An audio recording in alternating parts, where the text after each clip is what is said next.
제일 많이 쓰는 게 가스 연료인데 평상시에 제일 구하기가 쉬운 부탄가스가 있고, 그다음에 이렇게 동그랗게 생겨서 나사식 가스라고 하는 나사선이 이렇게 있는 가스가 주로 이제 캠핑 장비에 많이 사용할 수 있는 가스가 있죠. 이런 가스를 이제 스탠드형, 그다음에 호수형 버너, 이렇게 호수가 달려있는 버너를 이 가스에다가 마찬가지 나사식이기 때문에 돌려서 장착을 합니다. 돌려서.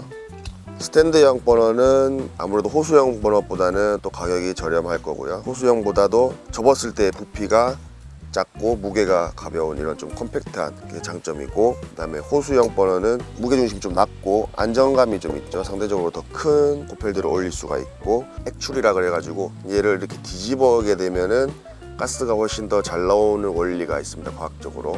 들어있는 가스도 영하로 떨어지면 안 나오고 영하 10도 이상 떨어지면은 아예 얘가 안 나옵니다. 이게 그럴 때는 얘를 따뜻하게 해주면은 이 안에 있는 가스가 나옵니다. 이런 조그만 접시를 놔두고 물을 따로 끓여서 뜨거운 물을 요 밑에다가 이렇게 부어주면은 가스통을 녹여주면서 이 가스가 나오기 시작해요. 차저라고 하는 요 액세서리를 사용해서 겨울에 많이 쓰는데요. 이거는 이제 동으로 되어 있는 판이에요. 이렇게 사용합니다. 그러면은 이 나오는 불에 의해서 이 동판이 달궈져서 다시 가스를 달구는 이런 구조로 계속 돌기 때문에 겨울에도 스탠드형을 버너를 쓸 수가 있어요. 이 가스를 다 쓴 다음에 빈 용기는 이제 항상 그 구멍을 뚫어서 재활용으로 해서 버리셔야 되고, 어떤 분들은 이 큰 가스에 작은 통에다가 큰 가스에 있는 가스를 옮겨서 계속 쓰시는 분들이 있어요. 그거는 이제 엄연히 이 가스통은 일회용으로 만들어져 있는 가스이기 때문에 그것 때문에 가스가 폭발해서 사고가 났을 때 전혀 보상을 받을 길이 없고,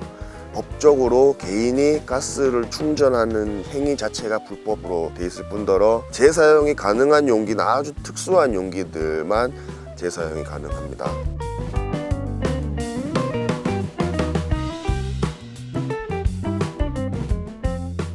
마지막으로 이제 화이트 가솔린. 화이트 가솔린은 좀 전문적인 장비죠. 한겨울이 아닌 이상은 쓸 이유가 사실 없어요, 이 화이트 가솔린은.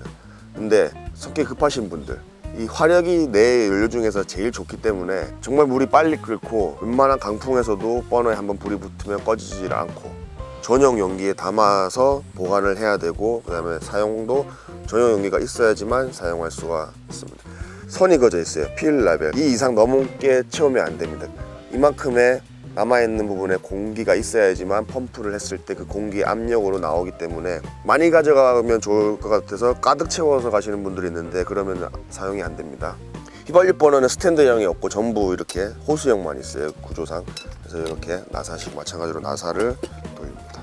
휘발유 버너는 사용법이 제일 까다로워요. 이 네 가지 연료 중에서 일단은 연료를 적정선까지 채워야 되고, 그 다음에 펌프를 해서 압력을 줘서 그 남아있는 부분에 공기를 차서 압력을 채워야 되고, 그 다음에 연료를 풀면 압력에서 연료가 나오는데 거기다가 불을 붙인 상태에서 다시 연료를 잠궈주고, 남아있는 연료, 여기 보면은 이렇게 연료 바지가 있는데 묻어있는 연료로 이 동관, 이 관을 예열을 해준 상태에서, 예열이 된 상태에서 연료를 틀어야지만 본격적으로 불이 붙으면서 사용할 수가 있는 버너이기 때문에, 본격적으로 불이 붙기 시작하면 소리가 굉장히 시끄럽습니다. 이 휘발유 버너에 그런 단점이 있지만 기온이 아무리 낮아도 상관이 없고 굉장히 화력이 좋기 때문에 이 화이트 가솔린을 사용을 하니까 초보인 분들은 조금 안전에 굉장히 유의를 하셔서 사용하셔야 되고, 반드시 조금 배우셔서 하셔야지 그냥 하셨다가는 위험한 연료입니다. 제일 이 네 가지 중에서.